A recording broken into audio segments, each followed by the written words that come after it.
राजनीति का धर्म होना चाहिए, धर्म की राजनीति नहीं होनी चाहिए। अपने सत्ता में काबिज रहने के लिए ऐसा फैला देते हैं कि हमारा धर्म खतरे पे है। ये कौन सा हिंदुत्व है? ये अपने तरीके का हिंदुत्व है। हिंदू नाम से बहुत सारे संगठन है, वो दहशत फैलाना चाहते हैं। मिस इंटरप्रेशन करके और धर्म के नाम पे इस तरह की बातें की गई कि तलवार उठाओ और ये उठाओ वो उठाओ। क्या है हिंदू होने का मतलब? मौजूदा हालात में क्या हैं चुनौतियाँ? क्या कोई एक तरीका हो सकता है हिंदू होने का?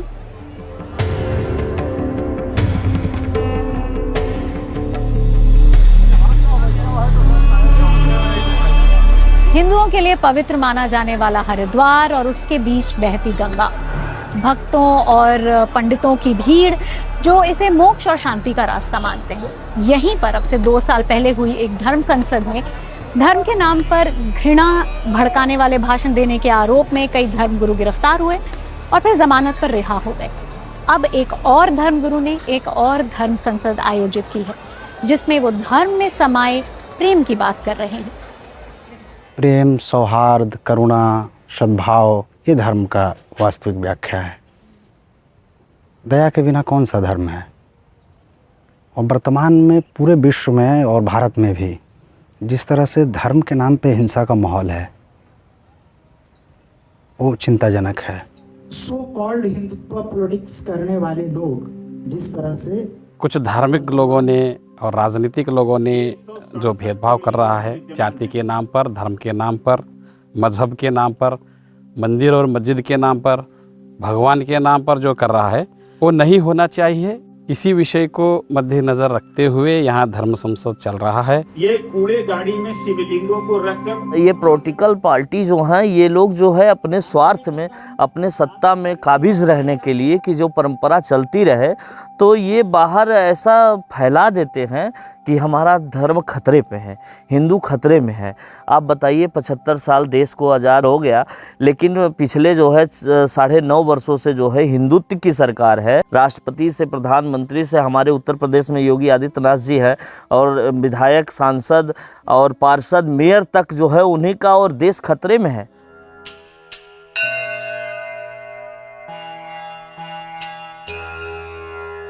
आपके विचार में क्या हिंदू धर्म खतरे में है?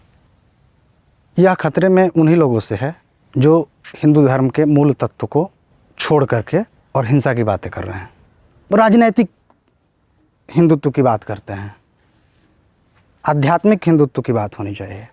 राजनैतिक लोगों को राजनैतिक लोगों से खतरा है, आम आदमी को आम आदमी से खतरा नहीं है। लेकिन आम आदमी से आम आदमी को खतरा महसूस कराने के लिए पूरा कार्यक्रम चल रहा है।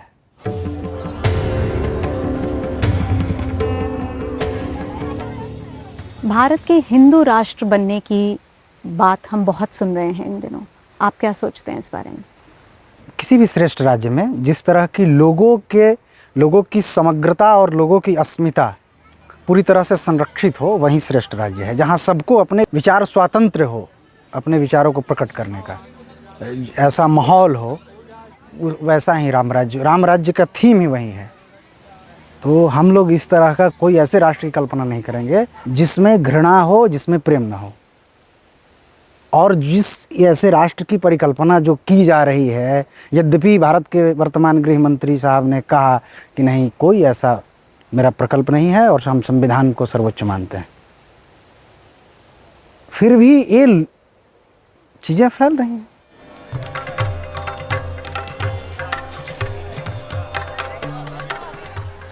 हरिद्वार में दिसंबर 2021 में भी एक धर्म संसद हुई थी। उसमें कहा गया था कि हिंदू धर्म की रक्षा के लिए शस्त्र उठाने चाहिए। ऐसा किसी ग्रंथ में अभी तक तो मैंने नहीं पाया है। तो ये मिस इंटरप्रेशन करके और धर्म के नाम पे इस तरह की बातें की गई कि तलवार उठाओ और ये उठाओ वो उठाओ। हम मनुष्य हैं तो संघर्ष होगा। वह संघर्ष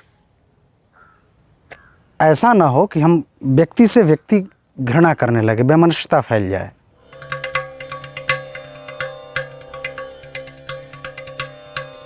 तो धर्म के नाम पर हिंसा की पैरवी कौन कर रहा है, या ये आम लोगों में ये बात कैसे फैल रही है आपके हिसाब से? ये दोनों तरफ से खेले जाने वाला, एक के बिना एक अधूरा, इस तरह से है। आप देखते हैं कि मुस्लिम धर्मगुरु भी तमाम घृणा की बात करते हैं, और अच्छे लोग भी हैं भारत में। अच्छे लोग नहीं रहते तो इतनी बड़ी आबादी, इतने सारे लोग, विभिन्न संप्रदाय, तो भारत के जो जड़ में है, जो उसके मूल तत्व में है, वह विविधता में एकता है।